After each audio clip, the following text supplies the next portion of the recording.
बहुत ध्यान से एकाग्रता पूर्वक सुनना। आजकल सबकी यही मांग है कि मैं किसी के अधीन नहीं, मेरा जीवन स्वतंत्र, मैं जो चाहूं कर सकता हूं। स्वतंत्र का हो, इंद्रियों के गुलाम हो, मन के गुलाम हो, विषयों के गुलाम हो। तुम विषयों को नहीं भोग रहे, विषय तुम्हें भोग रहे। विषय तुम्हारे अधीन नहीं, तुम विषयों के अधीन हो, विवेकहीन हो, इसलिए तुम समझ नहीं पा रहे हो। इंद्रियों की, विषयों की, मन की गुलामी को तुम स्वतंत्रता समझते हो।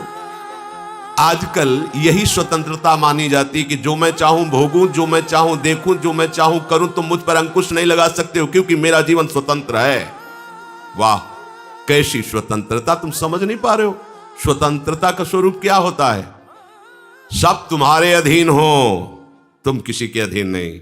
ये तो कोई महात्मा होता है, ये तो कोई पहुंचा हुआ सिद्ध होता है, और तुम अपने को स्वतंत्र समझ रहे हो। इंद्रियों के, विषयों की गुलामी करते हो, मन की गुलामी करते हो, शरीर की गुलामी करते हो और अपने को स्वतंत्र समझते हो।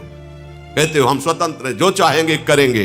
अरे जो चाहेंगे करेंगे तुम नहीं, ये इंद्रियां जो चाहेंगी तुमसे करवा लेंगी, मन जो चाहता है वो तुमसे करवा लेता है। तुम गुलाम हो कि स्वतंत्र? देखो ना, जो सद्गुरु और शास्त्र की अधीनता स्वीकार करता है वो स्वतंत्रता की तरफ बढ़ता है। जो मन और इंद्रियों की स्वीकार करता है वृत्ति, वो गुलामी है। चाहे जितना बड़ा वीर हो, बाहर विजय प्राप्त करने के लिए दौड़ता रहता है, पर इंद्रियों पर विजय, मन पर विजय तो कोई गुरु कृपा पात्र ही कर पाता है। मनुष्य शास्त्र की बात, संत की बात, महात्मा की बात, ग्रंथ की बात, आचार्य की बात को कहता मैं क्यों मानूं, मैं तो स्वतंत्र हूं। वाह, क्या स्वतंत्रता है! वो कह रहा है मैं स्वतंत्र हूं, घोषणा करता है, मैं जो चाहूं कर सकता हूं। जरा धैर्य पूर्वक सोचो, तुम गुलाम हो कि स्वतंत्र हो? गुलाम हो तुम, स्वतंत्र नहीं। जब ये इंद्रियां तुम्हारे अधीन होंगी, मन तुम्हारे अधीन होगा, तुम विश्व के किसी भी विषय से प्रभावित नहीं होगे, तब तुम स्वतंत्रता की तरफ बढ़ रहे हो। पराजित होकर घुटने टेक देने वाले को गुलाम कहते, स्वतंत्र नहीं कहते। तो ये विषय, इंद्रिय, मन, इनके गुलाम हो और भगवदानंद की अनुभूति करना चाहते हो, पहले इनकी गुलामी से हटो।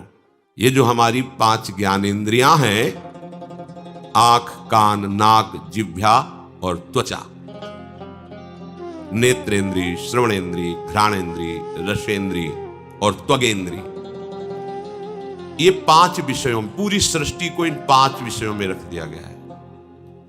रूप, शब्द, गंध, रस, स्पर्श, ये 5 ज्ञान इंद्रियों के विषय हैं।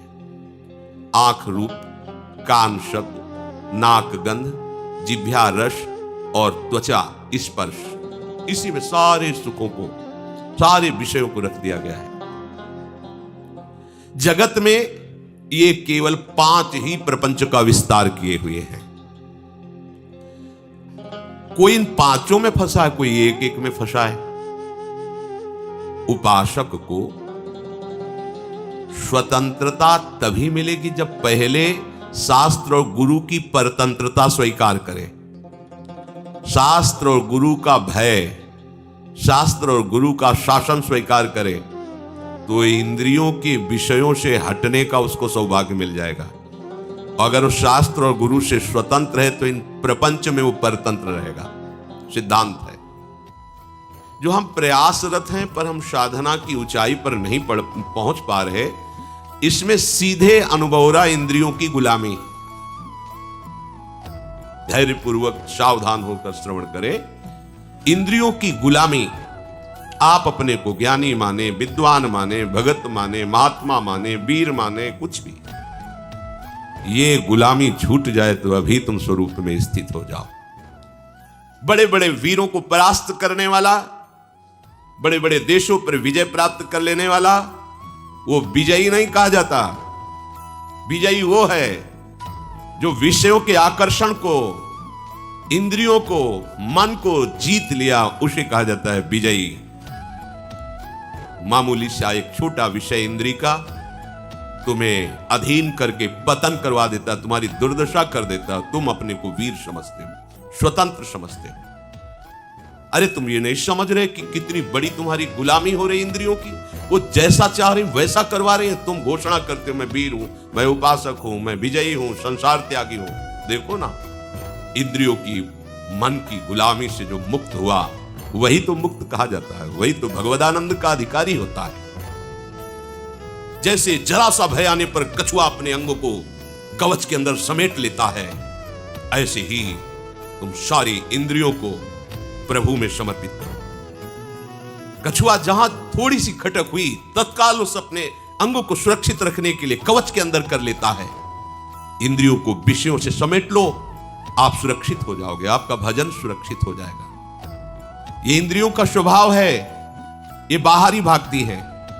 ब्रह्मा जी ने रचना की है बहिर्मुख इनकी, ब्रह्मा ने इनका स्वभाव बनाया है बाहरी विषयों पर जाना, और जो इस स्वभाव को रोक दे वही भाव को प्राप्त होता है। भावोत्सवेन भजताम रस काम धेनु, पर कठिन है इनको रोकना।